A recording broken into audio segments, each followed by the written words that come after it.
Hola amigos, ¿qué tal? Iniciamos hoy con un nuevo vídeo en el que trataré de trasladaros una propuesta para el desarrollo de la preparación física en las categorías infantil, cadete y juvenil. Hablaré sobre ciertos rasgos característicos de cada etapa, así como particularidades que nos podemos encontrar en cada una de ellas.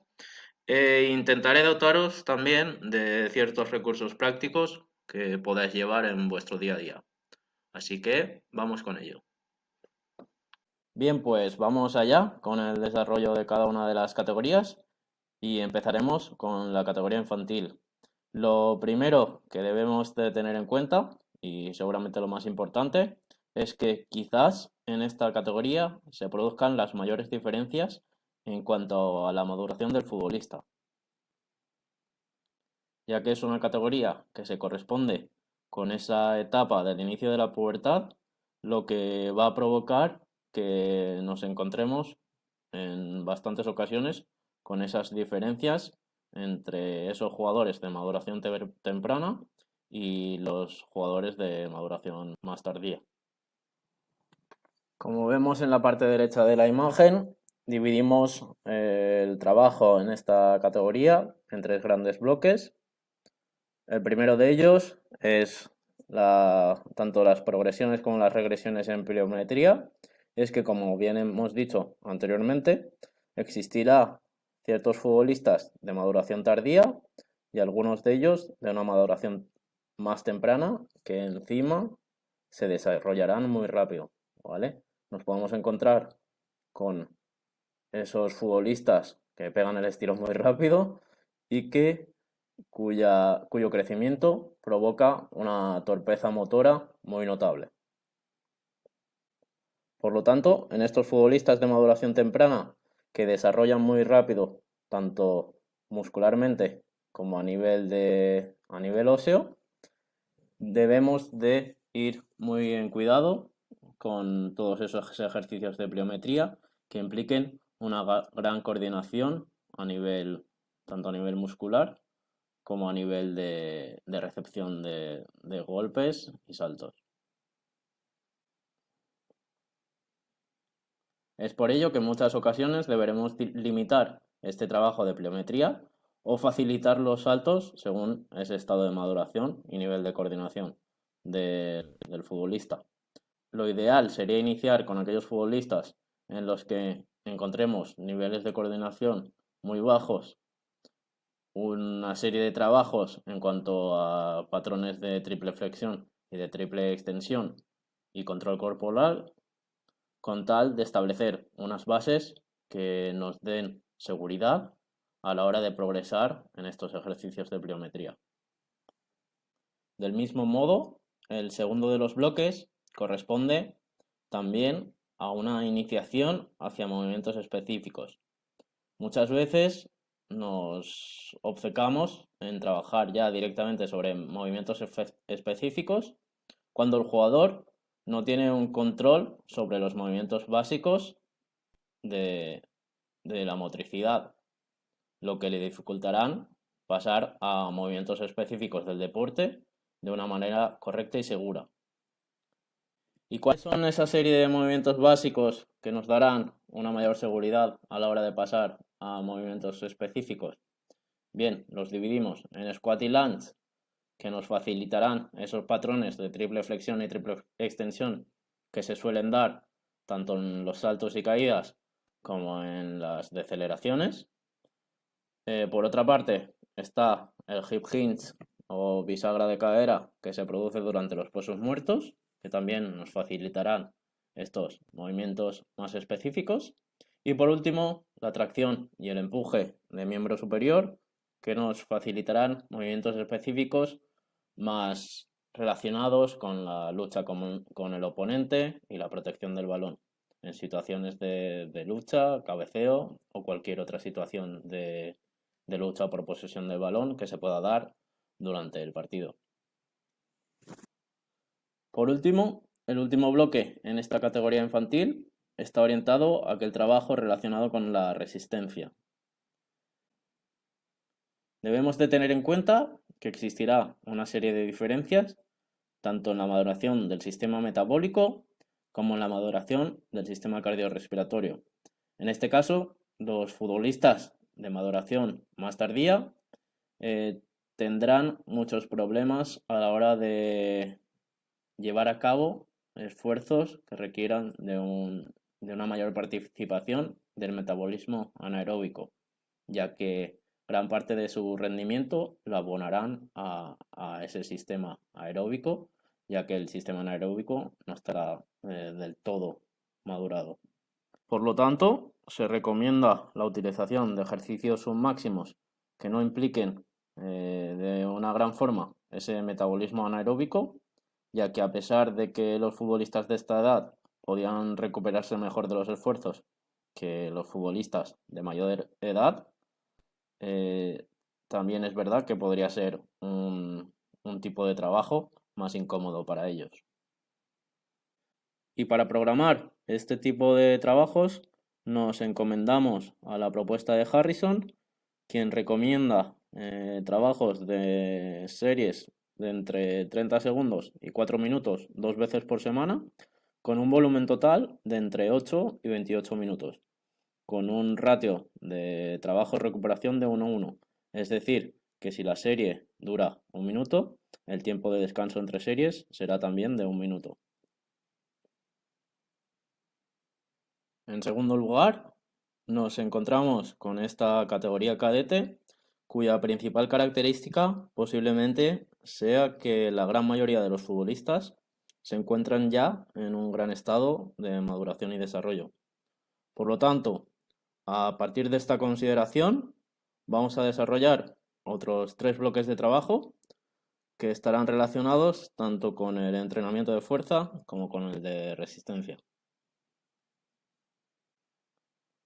El primero de los bloques, relacionado con el entrenamiento de fuerza, está relacionado con buscar una adaptación más estructural en el entrenamiento, ya que, como hemos dicho, creemos que el futbolista se encuentra más cerca de su total desarrollo a nivel madurativo. Por lo tanto, mientras que en las primeras etapas de formación el entrenamiento de fuerza está más relacionado con una adaptación neuromuscular, a partir de esta categoría cadete, el entrenamiento de fuerza tendría que tener una parte del enfoque más, más relacionado con esa adaptación estructural en búsqueda de esa fuerza e hipertrofia. El segundo de los bloques, también en relación con ese entrenamiento de fuerza, tiene que ver con los movimientos más específicos de nuestro deporte. En este caso, dividimos los movimientos específicos en los 5 grandes bloques que nos mostraba Julio Tous, que son el cambio de dirección, las aceleraciones y frenadas, los saltos y aterrizajes, los pases y lanzamientos y los forcejeos. Por lo tanto, en este sentido, el entrenamiento de fuerza deberá reunir estas dos vertientes que hemos visto en los 2 primeros bloques, una vertiente más orientada hacia la introducción de circuitos de fuerza e hipertrofia o ejercicios que cumplan con estos requisitos, y por otro lado, una vertiente orientada hacia ese trabajo de fuerza con movimientos específicos dentro de estos 5 grandes bloques que hemos comentado. Y para acabar con esta categoría cadete, también le hemos querido dedicar el último bloque al trabajo de resistencia. Como hemos comentado, durante esta etapa ya existe un desarrollo madurativo considerable en estos jugadores, por lo que ya podríamos empezar a introducir esfuerzos de un carácter más anaeróbico. En este sentido, al trabajo de alta intensidad que hemos comentado anteriormente en la etapa infantil, Harrison añade otro tipo de esfuerzos como son los sprints repetidos. En este caso, se nos recomienda un trabajo de series que incluyan entre 4 y 6 repeticiones con una recuperación entre esfuerzos de entre 20 segundos y 2 minutos, para un total de entre 2 y 5 series, con una macropausa, es decir, un descanso entre series de entre 4 y 10 minutos. Del mismo modo, parece ser que la distancia ideal para cada uno de los sprints estaría situada en torno a los 40 metros.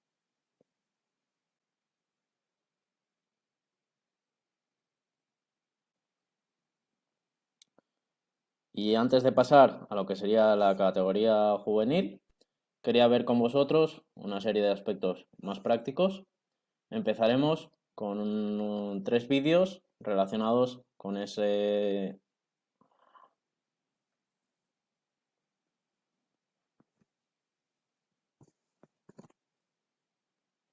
Y antes de pasar a lo que sería la categoría juvenil, quería ver con vosotros una serie de apartados más prácticos. En primer lugar, empezaremos con 3 vídeos más orientados a esa construcción de una base de movimientos que nos permitan una mayor seguridad a la hora de introducir movimientos más específicos. Así pues, este primer vídeo de Nicole Rodríguez está relacionado con ese trabajo pliométrico que hemos visto en la categoría infantil en cuanto a regresiones y progresiones.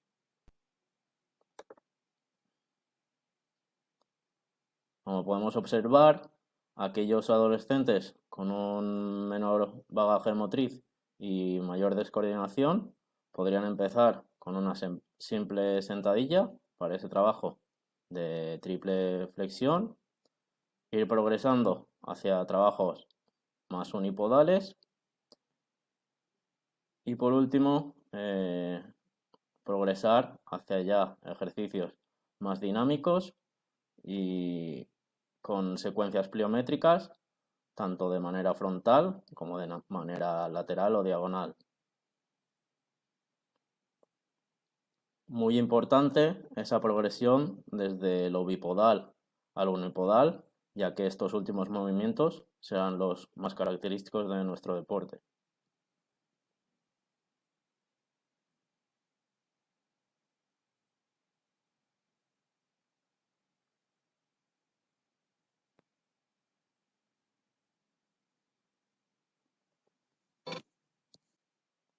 En segundo lugar, vamos a ver el vídeo de Carlos Casado, en el que se nos muestra cómo trabajar ese patrón de bisagra de cadera de una forma fácil, solo con el uso de una pica. Como vemos, la pica tiene que estar en contacto a nivel de la zona posterior de la cabeza, a nivel de zona alta de la espalda y en zona lumbar. A partir de ahí se realiza ese patrón de bisagra de cadera, sin que la pica deje de tocar estos 3 puntos. Por último, vamos a ver un vídeo un poco más complejo de Lee Taft, pero que creo que es muy enriquecedor, ya que muchas veces en nuestro deporte nos centramos solo en el trabajo de saltos y nos dejamos de lado aquel trabajo más relacionado con los cambios de dirección y las frenadas. Primero de todo, vamos a ver una progresión de ese movimiento de hip turn tan característico de los cambios de dirección y que consiste en una disociación entre la parte del tronco y nuestra cadera.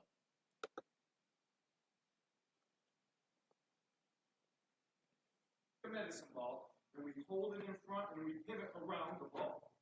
Pivot around the ball. So we try to keep the ball there. We bring the ball in, we pop it out, and on the press, we hip turn. Okay, so that's locking my body in so I get that disassociation. The last one I like to do with the medicine ball is we do the hip turn and then we throw. By doing that, what it does is it forces me to really load my system well to finish the hip turn, okay? So we go from here, we come around, into the hip turn, then we throw. Hip load, push, throw. That allows us to get rid of it. Let me show you the next one. We use a band. We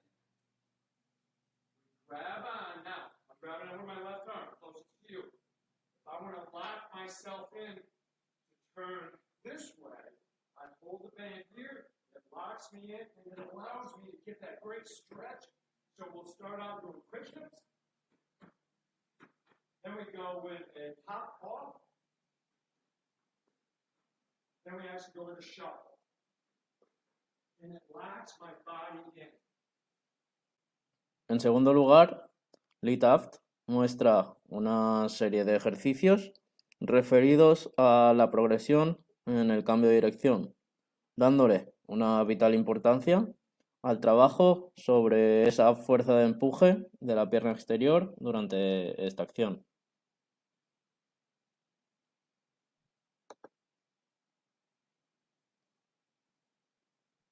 Here, push across, and I also get to work on decelerating the opposite leg. Okay, so follow my way back, push. And now I want to turn that into a change of direction.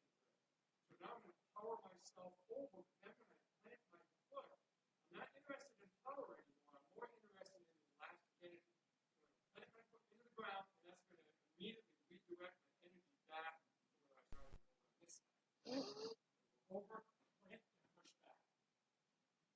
Push back. Do a few sets there, or reps there. Switch to the other side. I'm going to dominate the quick, impulsive, or elastic plant with my left foot. And then we can actually say, hey, maybe we go 5 seconds of non-stop work where I hit the work both legs. Notice when I do this, I actually travel over the box. I don't just switch my feet. That's a different drill. This one, I'm actually trying to have to stop my mass and momentum going back and forth. Okay, so hey. Y para acabar con esta parte, vamos a ver unas progresiones en cuanto a las acciones de frenada, en las que se volverá a poner el foco en esa triple flexión, tanto de tobillo como de rodilla y de cadera, así como en la posición del pie durante el apoyo en este tipo de acciones.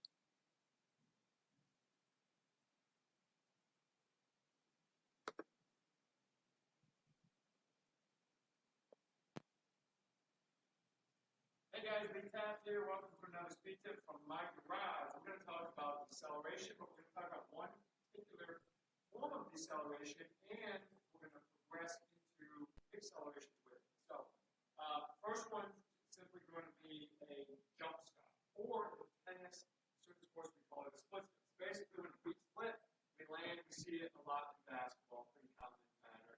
I think there's misconceptions with it. The one thing that I fear when I see coaches teach it is they tell their athletes to land on the balls of their feet when they're going fast and they have to jump stop. What happens is we do what's called jamming. Jamming is when the ball of the foot hits, ankle is open, which means it's exposed, it's not as stable, and many times what happens is we hit and it rolls. Now, probably the safer part of it is still not good, but is when they hit, they lose their balance, which I'd rather have them just lose their balance than roll their ankle. But anyway, we can avoid that if we allow the heels to touch first.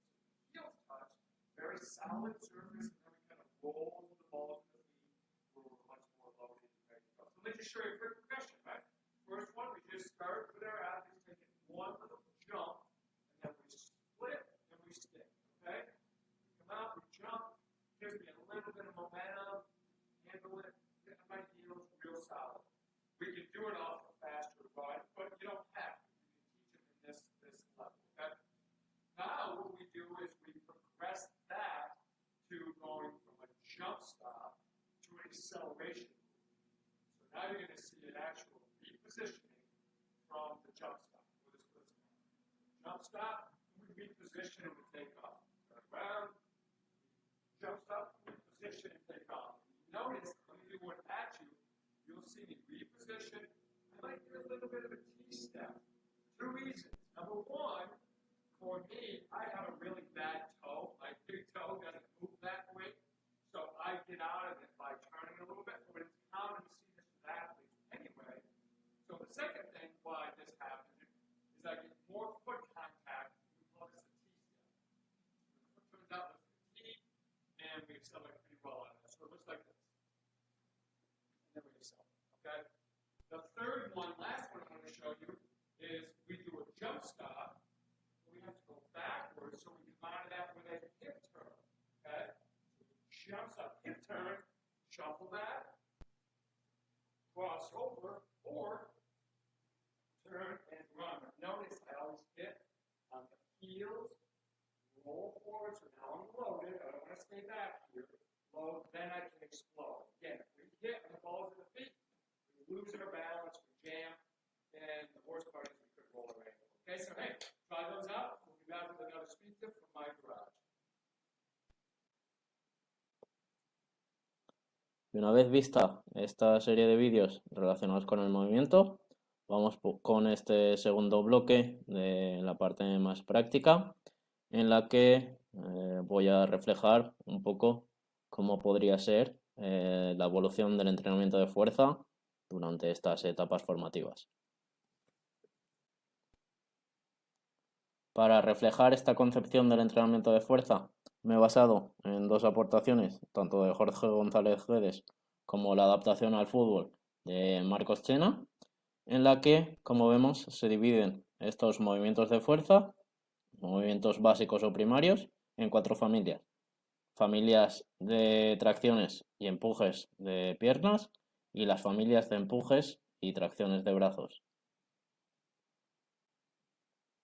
Como vemos en la imagen de la derecha, Marcos Chena hace una adaptación de estos movimientos primarios al deporte del fútbol y además añade ciertos movimientos relacionados con la musculatura del core muy importantes, como son los movimientos de antiextensión, los movimientos antirrotacionales y los movimientos antiflexión lateral.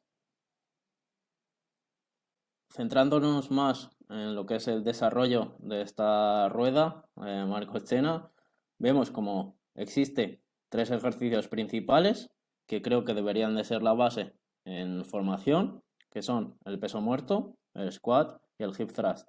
3 ejercicios que técnicamente pueden ser los más sencillos de ejecutar y que nos mostrarán si el jugador tiene esa base motriz necesaria para progresar a ejercicios más complejos. Además, el trabajo de Marcos Chena nos facilita mucho el trabajo, valga la redundancia, ya que nos muestra una serie de líneas rojas y verdes en la que nos indica posibles progresiones y regresiones de esos 3 ejercicios principales a la hora de ir introduciendo esos ejercicios de fuerza en nuestros entrenamientos. Y para acabar con este repaso a las etapas de formación, vamos ahora con la categoría juvenil.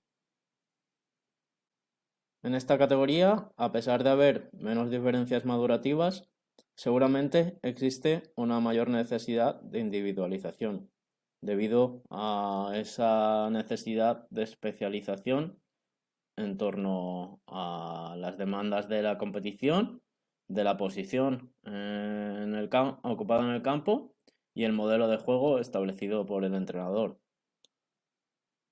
Esto se debe a que es esa etapa que marca el paso hacia el fútbol senior, por lo que el jugador muchas veces se encuentra a medio paso entre su etapa de formación y su etapa de rendimiento.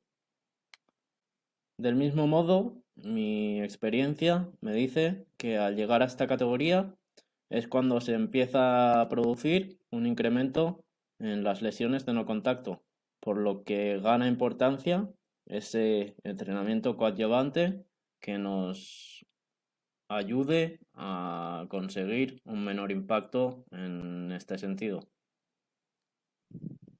Por lo tanto, a la hora de abordar este aspecto, deberemos de valorar tanto el individuo como el contexto.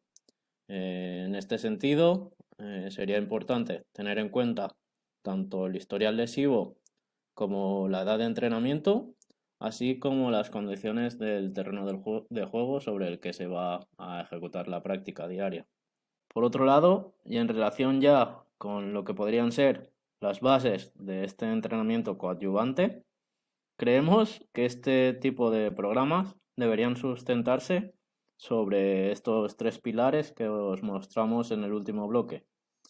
Tres pilares que son el entrenamiento de fuerza, la movilidad, sobre todo en fútbol, importante, la movilidad de tobillo y la movilidad de cadera, y por último, el entrenamiento de core y esos músculos centrales estabilizadores. Y una vez vistas las características de la etapa juvenil, vamos a poner un ejemplo de cómo trabajamos desde nuestro club en esta categoría. Recientemente, en mi canal de YouTube, que os lo pondré al final de esta presentación, saqué este vídeo titulado Estructura semanal y control de la carga en fútbol base, donde explicábamos un poco cómo trabajábamos durante la semana. Si alguno quiere ver esto un poco más detallado, puede recurrir a este vídeo. Pues bien, aquí tenemos lo que es nuestro prototipo de microciclo semanal, con entrenamientos lunes, miércoles y jueves. Nosotros nos guiamos mucho tanto por el tamaño del espacio como por la orientación del mismo, con la particularidad de que normalmente, bien sea miércoles o jueves, intentamos trabajar con espacios grandes, a ser posible a campo completo de fútbol 8 o campo completo de fútbol 11, según cuando sea el día de competición posterior.